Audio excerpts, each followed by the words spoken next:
5P with LaMondre is being brought to you by Rue Global Impact. Rue Global Impact is a disability inclusion firm that helps to amplify your disability inclusion efforts and helps to establish you as a leader of inclusion in your industry. If you want to get in contact with us, simply do so by going to our website, ruglobal.com. That's ruhglobal.com. Today on 5P with LaMondre, we're going to be focusing on Sustainable Development Goal number 11 to make cities and human settlements inclusive, safe, resilient, and sustainable. Let's go. Welcome to 5P with LaMondre, the podcast that's all about the 5 Ps: people, planet, prosperity, peace, and partnership. If you're looking to be encouraged, inspired, and challenged, then this is the podcast for you. Here's your host, LaMondre. Oh, I am so excited about today's interview. My guest today has an incredible history, and it's amazing because he's one of these guys that, if he wasn't such a compassionate guy, I could hear him having this conversation. I have a very particular set of skills. But thank God my guest is the guy that he is. He has committed 30 years of his life to actually changing the world. I mean, literally changing the face of the world. He was responsible for directing a $1.2 billion effort. It was a resort and theme park development in Costa Rica that emphasized accessibility. He was responsible for developing a 2,200-acre, $800 million development in Costa Rica also. He was a Walt Disney Imagineer, and now he serves as the COO of Rue Global Impact. Please welcome Richard Streitz. Richard, welcome to the show. Thank you, LaMondre. It's always a pleasure to be here and to be with you. Thank you so much for having me. Man, I tell you what, man, what I said in the intro was so true. When I think about just the depths and what you have been able to do over the past 30 years, you are scary smart, man. Well, you are really scary. Very kind. That's very kind of you. I just try to do my best at anything and any task that I put my mind to.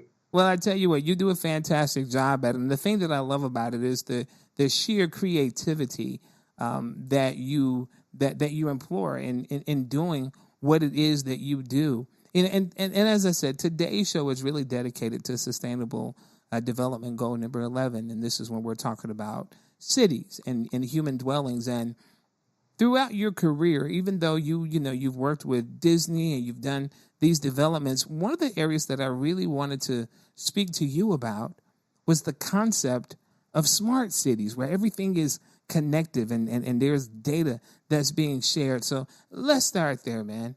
Tell me, what is a smart city? Well, absolutely. That's a great place to start. I think there's a lot of, we hear the term a lot, smart cities, this, that, and the other, and it's in the news frequently, and you hear technology groups talk about it. But oftentimes it can be lost sort of in the discussion about what it actually is, and most people may not necessarily have a clear definition of it. So, right. I mean, the easiest way is to sort of try to break it down. Really, a smart city is comprised of four major components. When an organization, be it a city, a large manufacturing plant, a theme park resort area, a large a development project, all of those can be considered cities and in the complexity and layering. And it really breaks down to four major categories. One is a sustainability part, one is an efficiency part, one is a people part, and one is a security component. Those are four very large blocks under which each one are subcategories that then break down into various components that make up a smart city. So, for example, in the sustainability part, we would have all your energy management and your water management, your climate change and flooding components, all the infrastructural elements that would go into making a livable environment that's sustainable. Okay. Under efficiency, under that we have smart lighting, predictive maintenance, and traffic monitoring, and elements of that nature that are more in the continuous data monitoring elements that helps, like maintenance groups and so forth, know that there is an issue. So, for example, some cities have their sewers and water lines that have sensors on them, so that reports can be made if there is a fracture or a high amount of moisture in any particular area. Alarm gets sent out, and a crew can go out before it starts rupturing and puncturing through the street and so forth, before it becomes a serious problem. Right. Those issues can be identified. So those sort of that creates a level of efficiency in how a city can operate and be monitored. Same thing with like traffic. We're all very familiar with traffic and how we use Google or whatever, or Waze or whatever navigation platform one uses. All of those have traffic monitoring components in them that allow us to know, oh, there's heavy traffic on this street. I can divert and reroute to this area and so forth. Right. That all goes to the whole smart, the smart city monitoring component that allows us to make our lives more efficient. Right. People component. The people component is broken down into smart homes, elderly monitoring, and these sorts of things. That now we go down to the more direct human, as opposed to systems and larger macro. Now we're more into the micro, where we're dealing with the homes and the individual personal component of like smart speakers and smart appliances that engage and that we interact with on a daily basis. Right. I use them all the time. Right. Certainly in your situation, they're critical. What's important about how that is layered into the larger ecosystem of a smart city is that these micro components feed back up to the macro components. So, for example, using air conditioning. Air conditioning during summer is a huge issue, usually for power and power distribution and power grids. By the act of knowing that a particular neighborhood or particular region that may be experiencing a high heat wave, that they're able to know that all these air conditioning units are coming on because of the smart monitoring nature of that. And as a result, they can divert power to that particular portion to either increase the power so that the load does not damage the grid, right. Or in some instances in Los Angeles, this is very common because of the population density. During extreme hot weather there, they'll actually brown out. They'll actually reduce the power in some areas, forcing the air conditioning units to work at a reduced level, so that again it saves the grid from shutting down. It protects it. It acts as a protection mechanism. So then it goes to sustainability, efficiency, and those things. Gotcha.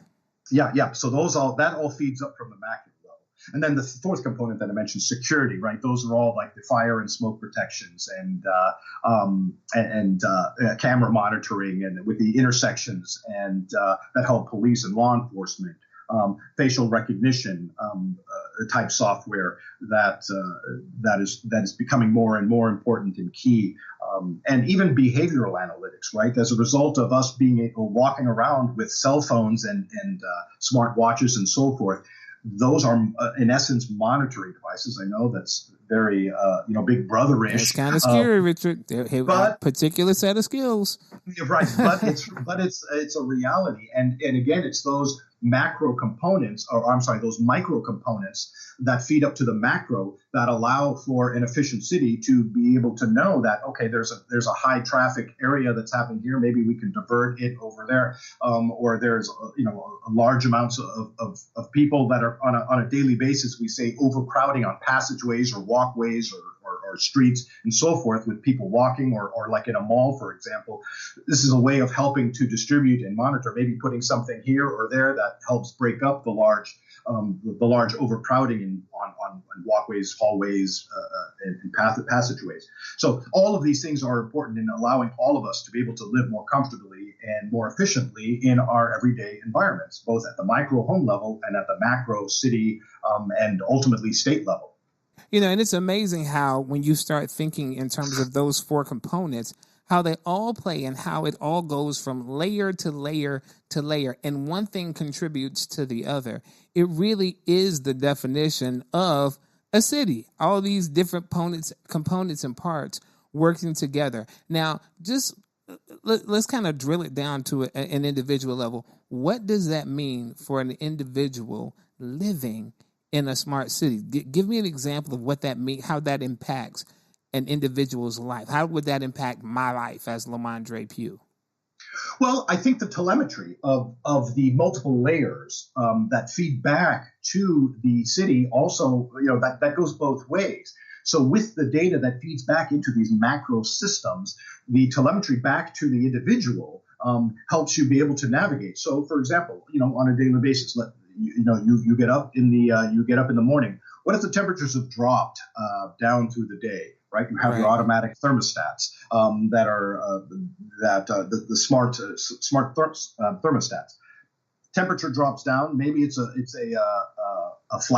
frost warning that's come up. One of these Arctic blasts that have come down overnight that makes it a freak snow or cold spell. Well, your thermostat can adjust to that, even though it may be outside your range. Maybe this happens during the summer, and you really have your AC unit set to air conditioning and not so much heating. It'll automatically switch that so that you don't get cold and your environment stays comfortable without you having to necessarily to do anything.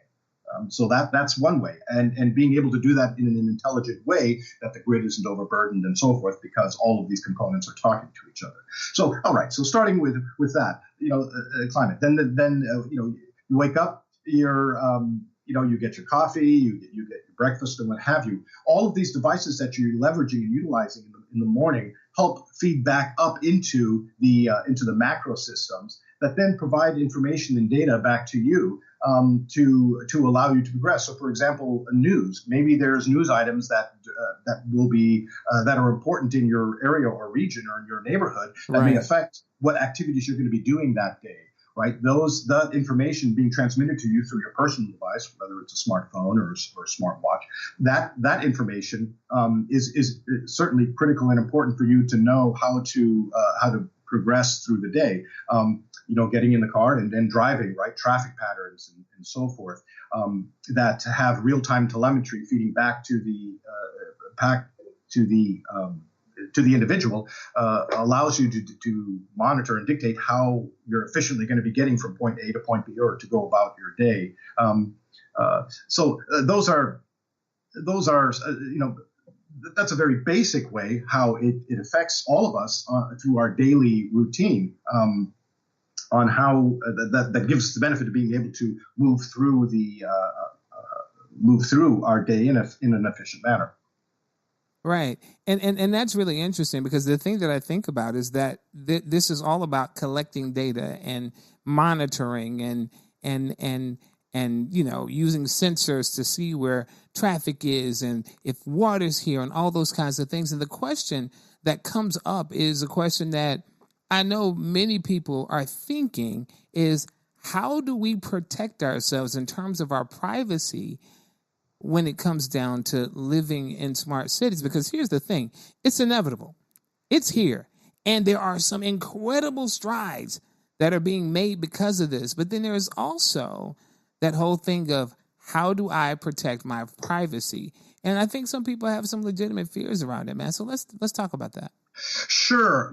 Privacy is an extremely important component for everyone. It is.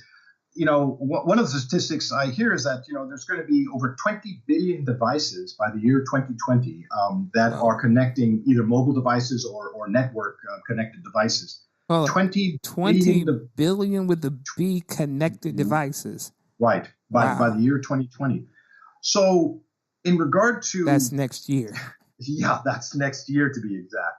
So in regard to privacy, to a degree, that ship has sailed.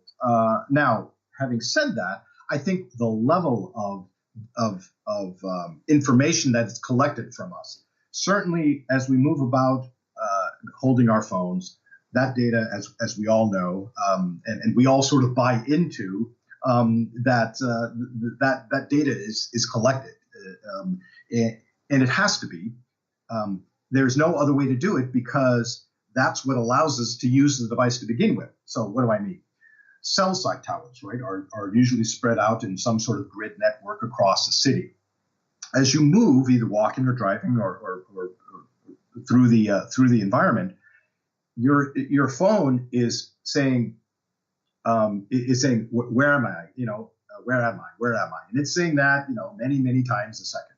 And what it's doing, it's reaching out to cell sites, and the cell tower is going, where are you? I see you. There you are. I see you. There you are. I see you. There you are. And the two are talking back and forth. And what happens is, as you go in and out of range of these multiple cell sites, you're being handed off from one repeater to another repeater. And as a result of that action alone, your position data is being monitored. It has to be, otherwise your phone won't work any other way. There is no grand a broadcast of signal that covers entire regions. Everything is all modular and cell site related, so which covers a very specific distance.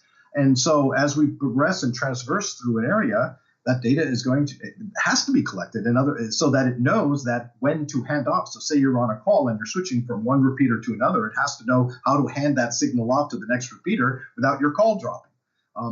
That means it's tracking you for really a lack of a better. I mean, the reality is that's how that works. Right. So I mean, I'm being very overly broad about it. There's a tremendous amount else involved with that, but at a very oversimplistic description, that's basically what's happening. So that level of data is being collected. Now, does it know that it's me, that it's Richard Streitz that's going from point A to point B? It could. It doesn't generally collect that information unless you specifically give your carrier permission to collect that information, and that's something that you could do. It's pulling demographic data, of course, from knowing who you are, and it may not necessarily have my name associated with it, but it have my age group, my demographic, my income, and all of these other things. It's collecting that data, right? It's collecting that data, which it then sells. Information, as we know, is really the single hottest commodity that businesses buy and sell, and so the collection of data is extremely important from that standpoint. And this shouldn't be anything new for anyone. I mean, the reality is we've allowed that to happen since we started using checks and Visa cards and MasterCards, right? Data has been being collected on us from every swipe, every time we use or write a check or that data is being collected. Well, see, from the 70s. And it has been since the 70s. But I think the interesting part about it is people did not view it as that way until the internet, until you could connect with people and see people. So even though it's been done since the 70s, the new fear of it is because it's so readily available and it's being spoken about as being the commodity that it is. So how do people deal with the fears of that now? Because, perception is that individual's reality. So how do people deal with the fear of that and embrace the concept of living in a smart world? Well, it is difficult and it is challenging, certainly. I mean, I think that you either buy into the system and the environment that exists, and to be able to benefit from all the advantages that these environments offer, or you can not opt into all of these services, and then you're not able to necessarily take advantage of all of these. Now, one discussion we can certainly have is it fair that you have to opt in order to take advantage, and should the individuals who don't want to opt in, should they be penalized, if you will, for not being able to participate in taking advantage of these services? I'm not sure that's a very, very tough discussion to try to get into. That's a dilemma. That's a dilemma, yeah. And there's multiple ways that those issues can be addressed and approached. But I think as we are, as you alluded to, we're certainly, with every year that goes by, we're exponentially increasing our technology and the way we communicate and interact with not only ourselves between individuals, but also with the environment and ourselves. All of these questions are sort of coming to head, I think, in a way that's faster than we as a society are able to handle the potential consequences for. And so as we all eager to jump into this incredible and amazing fast information age, we are not necessarily taking the proper metered steps to control and understanding the ramifications of this vast technology wave that we are, or tsunami, I should say, that we're in the middle of. Right. No, it is definitely a tsunami, and I believe that, while we are advancing in this brave new world, the reality is that we then have to bring the human aspect to all of this technology, and that means that we have to make certain that we are practicing proper ethics, that we are being ethical and moral, and that there is entities, that the people are actually governing this kind of activity. Because I am all for free enterprise. I'm all for innovation moving forward, and I don't want to squash it. I want it to move forward. But I do believe that we have to be careful. I believe we have to be careful in making certain that the human touch is still there, that we're not violating people's rights, and people understand that this is your data, this is your information, and you have a right to know where it's going, you have a right to see where it's going, and you have a say in that as a society. And I think that if we move forward with ethical and moral practices, that we certainly can have this brave new world. Because here's the thing, as you said before, that ship has sailed. It's here. It's just like, I believe, the whole concept of the self-driving car. Like it or not, it's coming. Just like when there was a picture, and I can't remember what presentation it was in, but there was a picture, and it was a town that was filled with horses and carriages, and in the picture there was 2 cars, and then like the very next year it was filled with cars, but 2 horses. Same area, same spot. And it was talking about how quickly technology turns over and how quickly things change. And the truth is, we know the people during that time, I don't want one of those machines that you got to put gas in, or I don't want one of those machines that has no horse, it has no brain. What if this goes wrong? But guess what? That's how technology goes, and that's how advancement moves forward, man. So how did you get involved in working with smart cities? How did that come about for you? Well, very interestingly, I think initially when I was working with Disney, that certainly had a lot to do with interest in working with these large environments that are multi-layered and have large integration of multiple systems.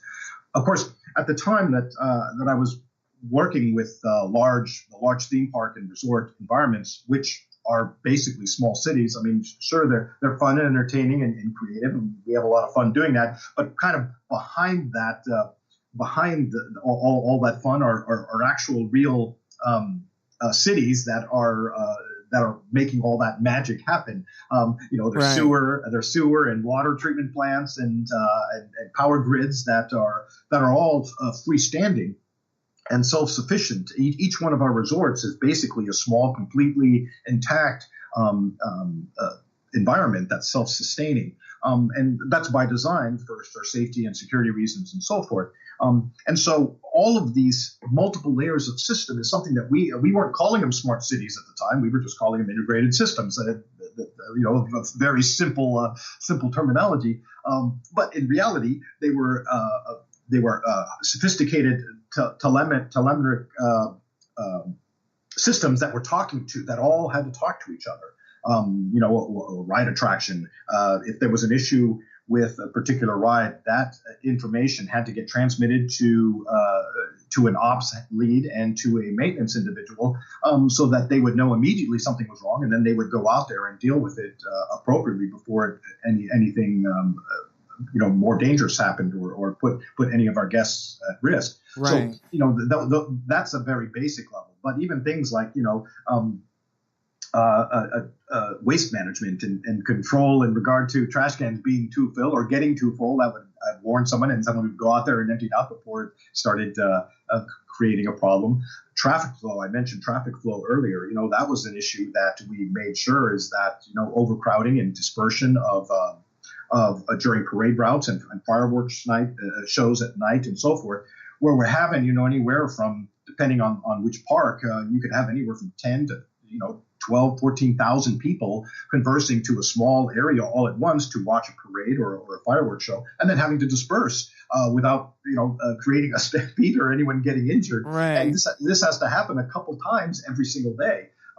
And so Disney, over the many years of doing this on a daily basis, became very, very efficient in being able to do that. So to answer your question, I'm going off on a tangent, but to answer your question more directly, it was the engagement and involvement with all of these multiple layers of systems which got me very interested into understanding the reality about how that makes an environment engaging and inclusive. And the key word there is inclusive and accessible.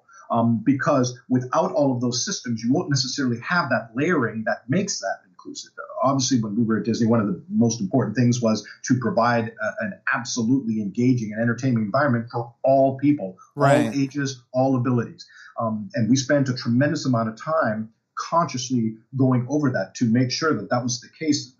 But when we went to open a new attraction or a new park or a new resort. So the culmination of all that, right? Those are smart cities. When I left Disney and moved on, I worked on my own projects in developing, like the one in Costa Rica and in Texas and Puerto Rico.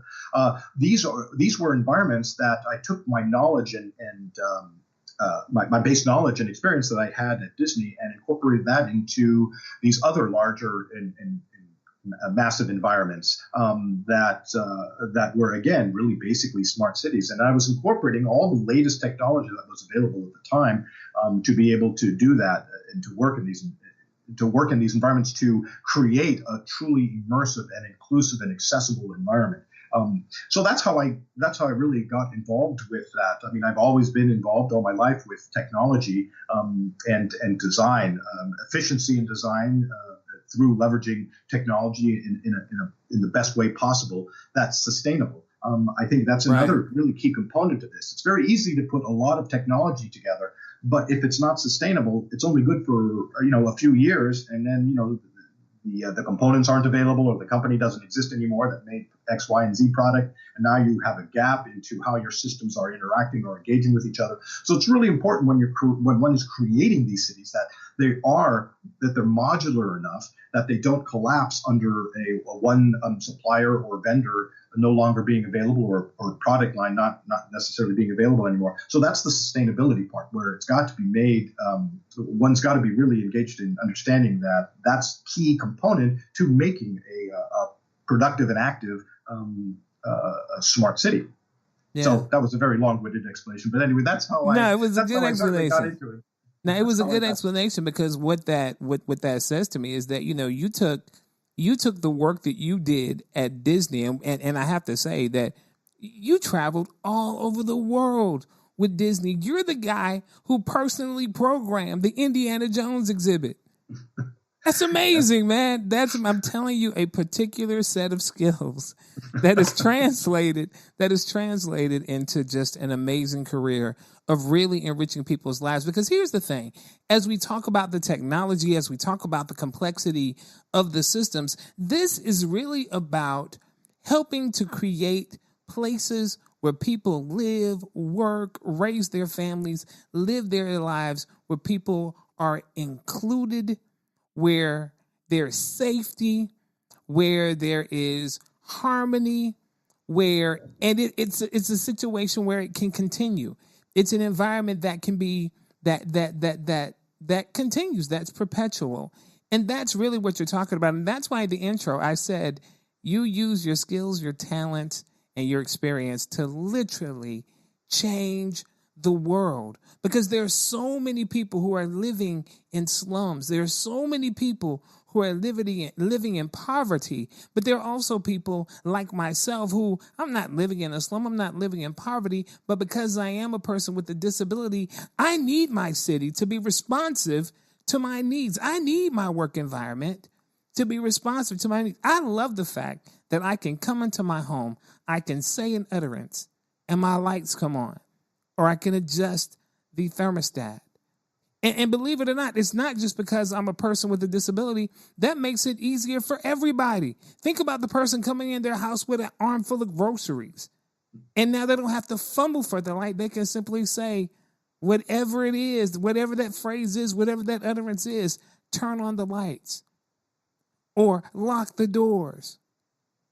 A parent can now rest comfortably because now they can look in on their child on their phone instantly. And that's all because of the kinds of technologies that you help to bring to reality, Richard. So, yeah, I know we're nerding out talking about technology, but I mean, it really does have an incredible application to people's lives.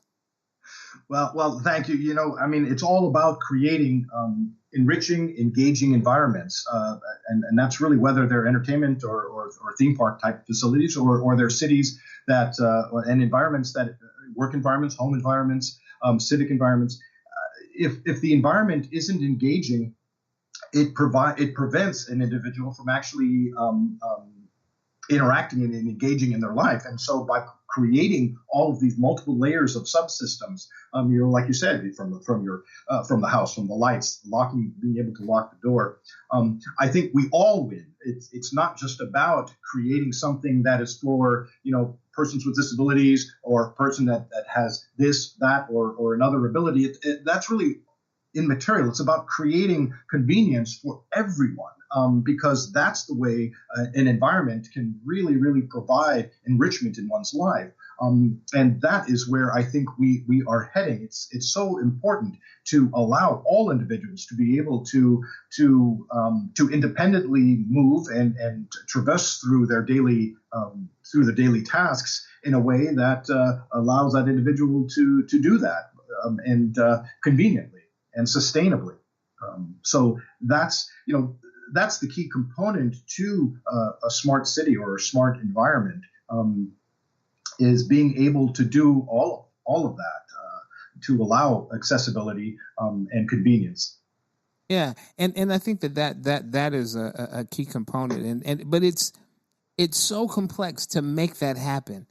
But I love the concept, and I love the way that Disney does it, because they make it look easy. You don't even think about it. You don't think about it. And I know that it wasn't. But I also think about the fact that you're a classically trained musician. And what that tells me is that you know how to take the complex. You know how to take the complicated. You know how to take dissidence and all those things and make it seem so harmonious and give this tension and release, and what the audience then gets is just simply an experience that we want to keep having over and over and over again. And I think that is a part of what society should be, an experience that we want to keep having over and over again. So... yeah, you know what? It's interesting you bring up the music, because I certainly leverage that experience and those traditions in music to a lot of the work that I do, because they are very much related. The understanding the thematics with the supporting background and chordal and harmonious structures. Like you said, with the dissonance, and then moving into harmonious themes and so forth. These are all important components that help make the whole, the entire piece, work in a way that is, in theory, pleasing or enjoyable by everyone that listens to it. And I feel the same way about when I approach an environment, in trying to make it the best it can. All these components should work flawlessly, or should work almost invisibly with each other in a way that is seamless to the end user. They just should be. They shouldn't be all about this technology, that technology, or the other. VR and AR is another really great example about how technology can be used in a way that leverages a person's ability to be able to engage in an environment without necessarily making the alternative reality or virtual reality component or technology all about that technology. Right. I think that's something that many organizations are still trying to deal with, in kind of crossing over with preventing the device from being the main component versus it just being a seamless tool to allow any individual to be able to engage with their environment in a rich and engaging way. So that I think is what's sort of important about understanding that never letting our technology become all about the technology. The technology is just a tool that allows us to be able to do the things we need to do in a seamless and efficient way. Yeah. Well, I tell you what, man, I really appreciate the work that you've done in order to make that happen. As you know, with 5P, with LaMondre, this show is about people using their passions to make the world a better place.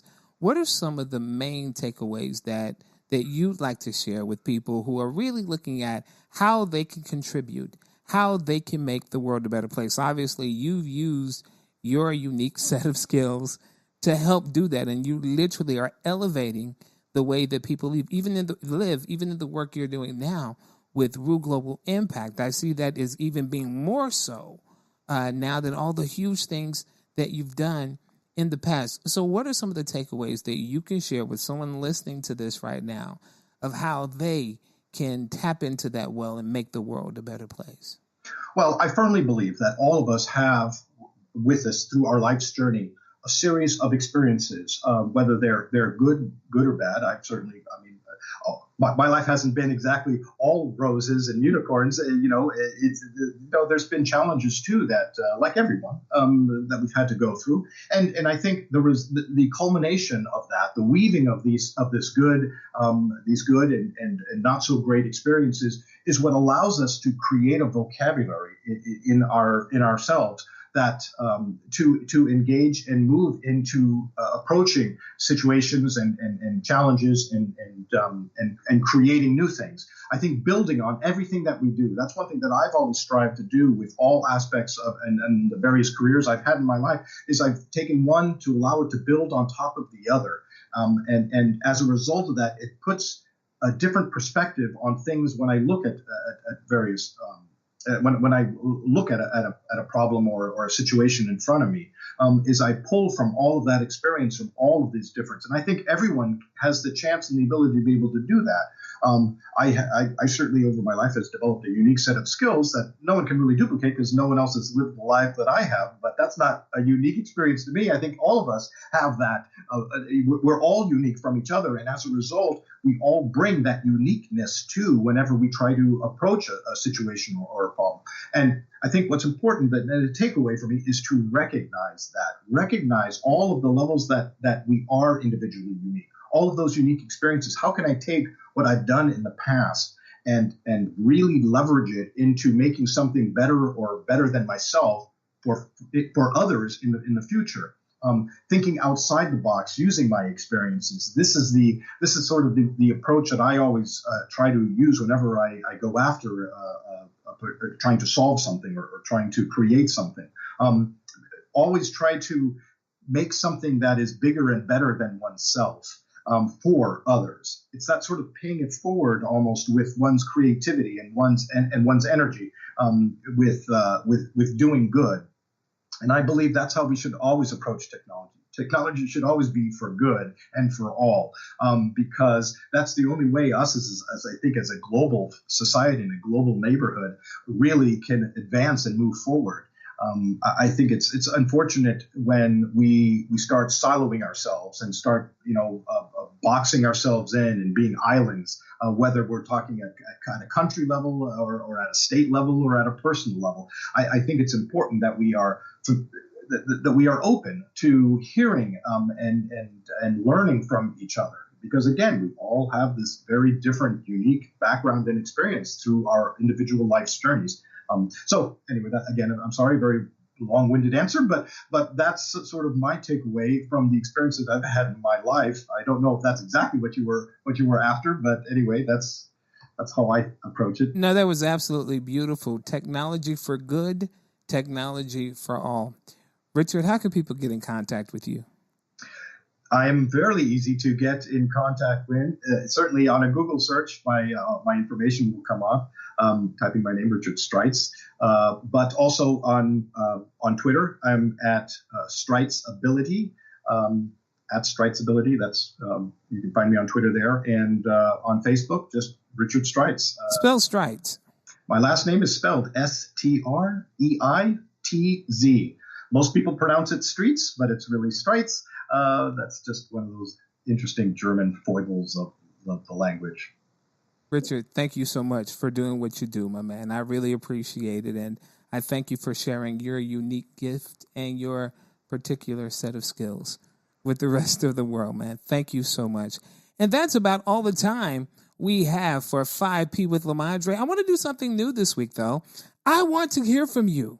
I want to hear from each and every single one of you. If you have an idea for a show or a question or a comment, I've set up a voicemail line for you. So give us a call at 803-470-2830. That's 803-470-2830. Or you can follow us on Facebook at 5P Podcast. That's Facebook at 5P Podcast, or on Twitter at 5P Podcast. And of course, you can follow me, LaMondre Pugh, on Facebook or Twitter or Instagram or about anywhere that you want to connect with me socially.